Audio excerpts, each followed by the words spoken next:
News is that the Astros came out on the right end of it. A very good, not a great, I shouldn't say very good. Well, anytime you score 14 runs is good, but a very good win for the club tonight over the Baltimore Orioles. And guess what? 4 games under 500 for your Houston Astros. Welcome to the Locked On Astros Postcast tonight. Here after that victory over those Baltimore Orioles, I'm Michael Connor, of course, your host.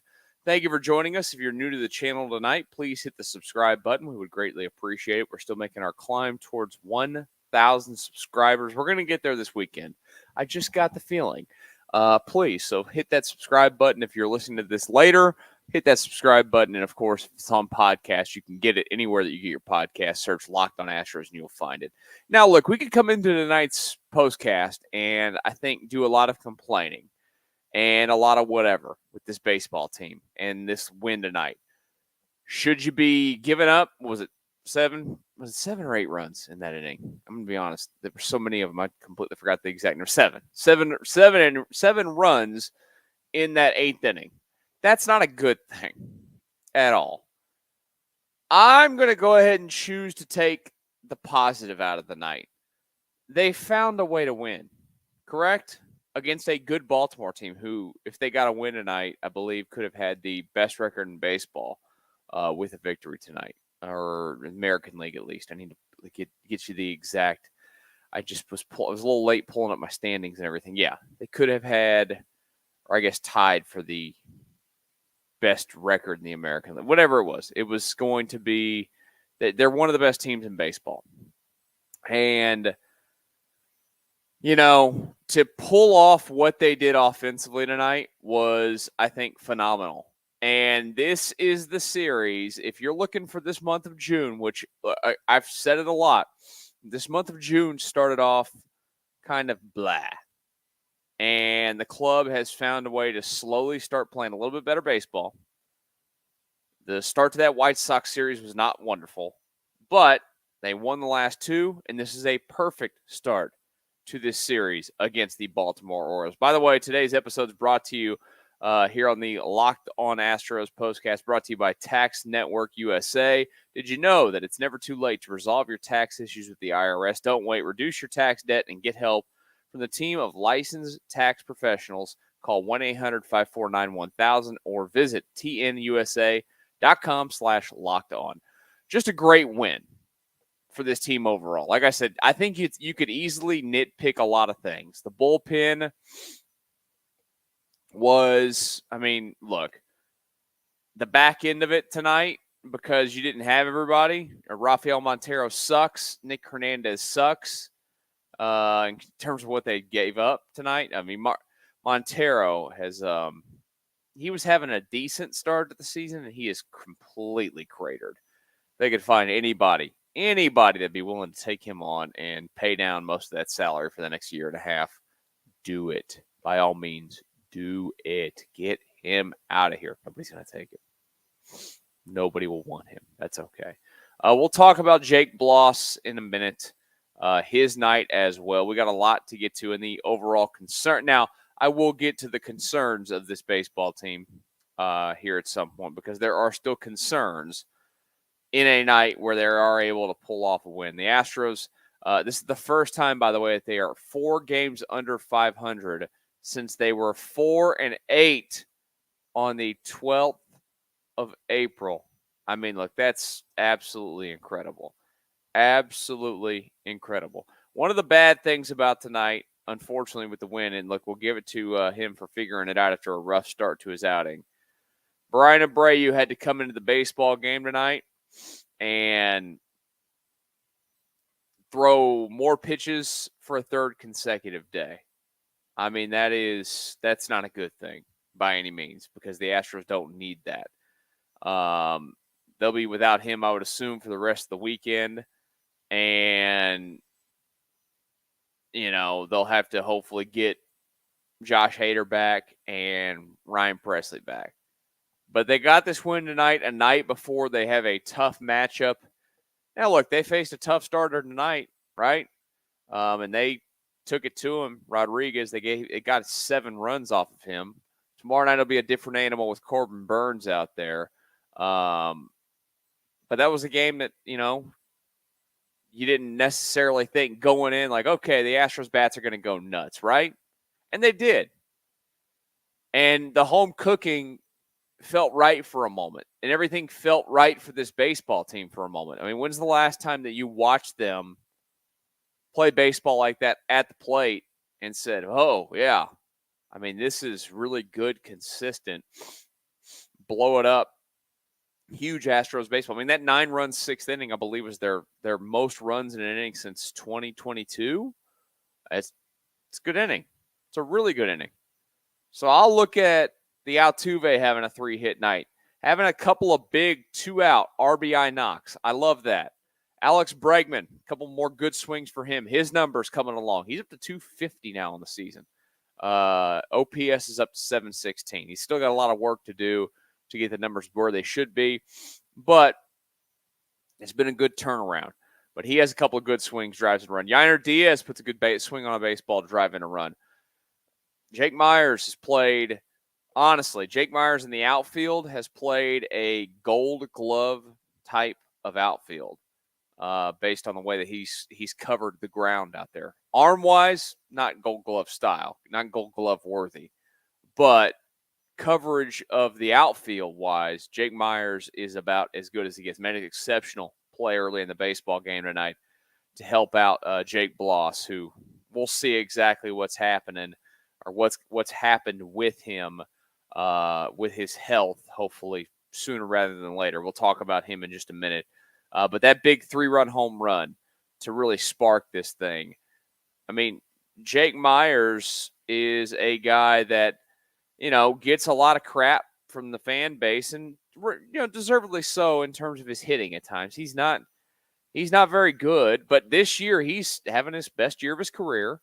He's tapped into a little bit of something. He had a great stretch. Then he went in the tank a little bit, went back to being Jake Myers, which that's going to happen. But after that, he's, done some things.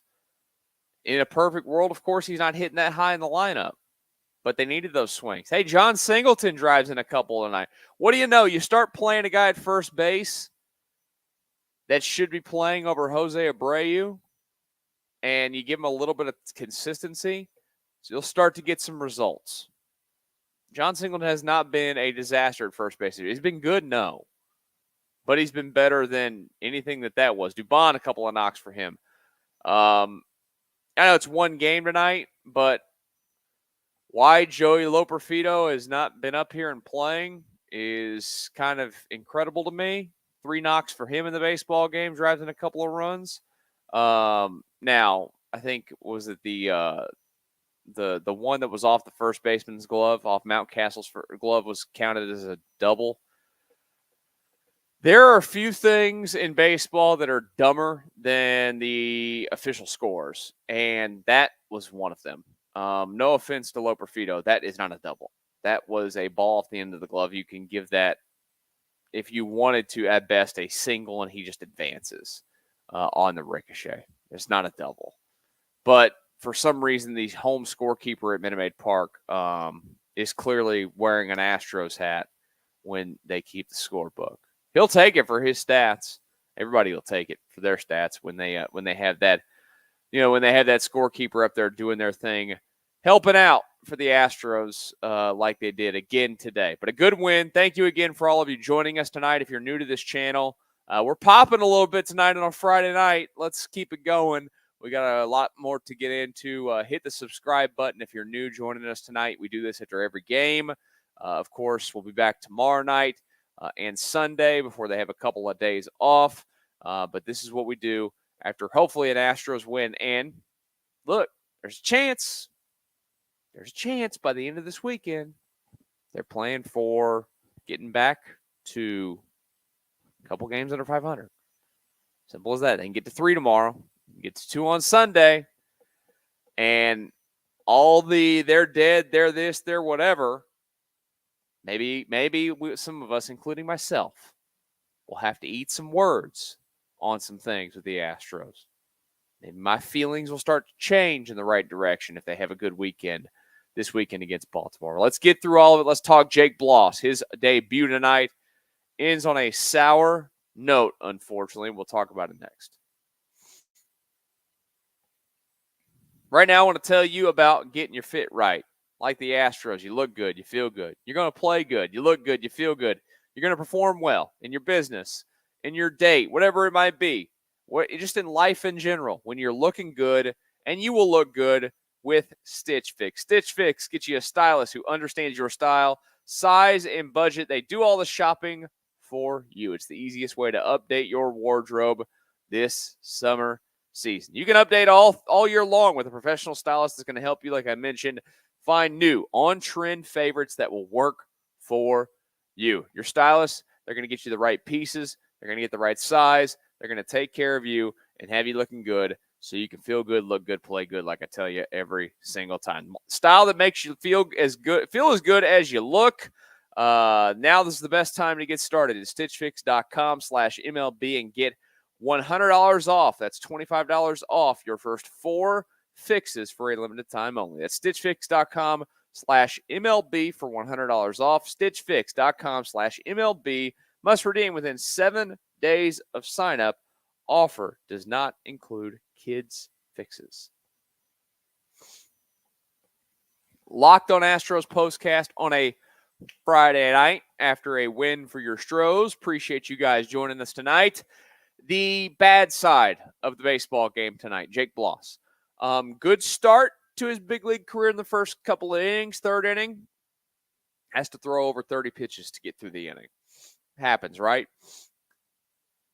Young guy that is, going to have to learn to pitch at the big league level.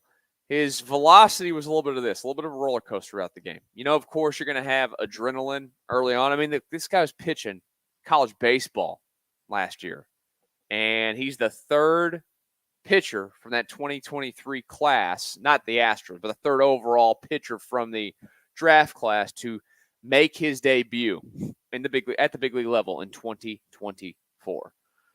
Look, we talked about it yesterday. I thought it's a little bit rushed per se. The Astros are also in a spot where they have to rush a guy. They have no internal candidates at the AAA level that are realistic to make starts that they believe in. And this is a player that GM, Dana Brown, believes in. And Dana Brown has a little bit of a history in the organizations he's been in the past of pushing guys along in the minor leagues. And that's okay. If the results are there, I don't mind it that much. What stinks for Jake Bloss tonight is that his night ends with the shaking of the arm. And we all saw it for 3 pitches there. And I immediately get, we're all going to get it. You immediately get a bunch of, armchair QBing or whatever when it goes on, or when it's happening out there, when Joe Espada pulls him finally, or doesn't even, runs out there, takes the trainer with him. And, it stinks. You hope it's nothing serious for Jake Bloss. The Astros said that he left with shoulder discomfort. That could be accurate. It could be a lie. We don't know. Just, you hope that it's not something that is going to be long-term. You hope that it's not something that's going to be too extensive if there is some sort of surgery that's ahead of him. But it also highlights the fact that the Astros are in a very tough spot when it comes to their starting rotation. They do have a couple of reinforcements coming for the club at some point. Lance McCullers is going to throw what they call up-downs, I think tomorrow or the next day or something, where he basically goes out and simulates an inning, sits down, simulates sitting down, comes back out, throws another. And then they're going to advance him on to facing hitters. And then from there, it would be getting closer to going out to a minor league rehab assignment. Luis Garcia has been facing hitters and is creeping closer.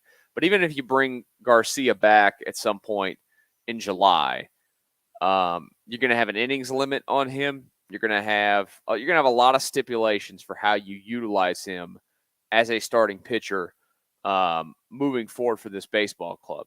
So that's something that is going to be interesting to see how that plays out. But this is a tough spot, and it gets tougher for the club and for Dana Brown when you consider the fact that they've talked a lot about. And for those of you asking, I see like Mac just asking what happened to Jake Bloss because you just got off work there in the comments. Jake Bloss left the game tonight with right shoulder discomfort. Not a good thing. You always fear the worst, of course, especially when you see the velocity dip.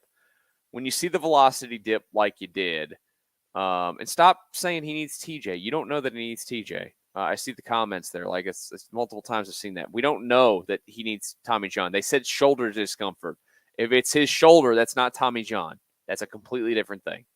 So, look, if the Astros get the wrong prognosis in terms of what they said, then okay, sure, it could be that. But they said shoulder discomfort, not elbow discomfort. The club is just again in a really, really tight spot. I'm not going to be the sky is falling tonight because they're back to 4 games under 500. They're playing better baseball. And look, they played a team that's, I think, scored almost 30 runs in the last 2 games. And they won the game tonight, did the Astros. They scored 14 runs on their own.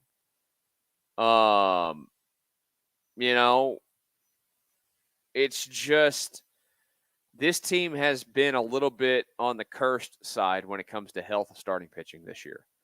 And really, you go back to the effects of, I really think that all these years of buildup with so many of these, Bloss isn't one of those guys, but so many of them, Garcia and Christian Javier and McCullers to an extent, because he's always hurt. I can't count him the same, but they've had all these guys get hurt. And you just go back and look at the workloads over the last few years for these guys when it comes to how many innings have happened. When you add in the postseason, we add in the fact that, look, 2020 was a weird year, and they still went deep into the postseason and the shortened season. They come right back in 2021. They go all the way to the World Series again, 6 games into the World Series. And then they do it again the next year. They go all the way to the World Series, Game 6, and they win. And then last year, they go all the way back to the ALCS Game 7. That's a lot of pitching in the last 3 years. Arms give out. It's the fragile nature of this business. It's the crap side of trying to build a baseball team. You can do all these things, and then, it comes in and it's like the cold. It just slowly goes across your team for some reason. Right now, the Astros are the team where it's just kind of, floating across them. Injury after injury after injury after injury. And Jake Bloss, the latest for them. So, will Dana Brown be aggressive when it comes to filling the need in the rotation? Is that something that they even should consider? We'll talk about that here in a brief second on the Locked On Astros Postcast. Here on Locked On Astros Postcast, we pride ourselves on getting you the latest news for your team, whether it's the offseason, the draft, spring training, or the playoffs. It's year-round, baby. You know what else is year-round? Collections season. Just because tax season is over doesn't mean the IRS will stop coming after you for your unfiled taxes. The IRS can garnish your wages, levy your bank accounts, and even seize your property. Don't let the IRS target you. Let the licensed professionals at Tax Network USA go to bat for you. With over 14 years of experience and an A+ rating by the Better Business Bureau, Tax Network USA saved their clients over $1 billion in tax debt. Whether you owe taxes, have complicated matters that require tax planning, or finally hit that parlay this season and need help correctly filing, call 1-800-549-1000 or visit tnusa.com/lockedon. See the link in the episode description below. Locked On Astros Postcast here on a Friday night. Thank you for stopping on by and joining us. I am Michael Connors. I'm sorry, I got to take a sip from my massive water bottle. Just you gotta stay hydrated during these shows, especially after they win. I feel as exhausted as the players do. I'm sitting there on the couch and I'm like, man, this is exhausting to watch, but a good exhausting as they pound out 14 runs in the baseball game tonight.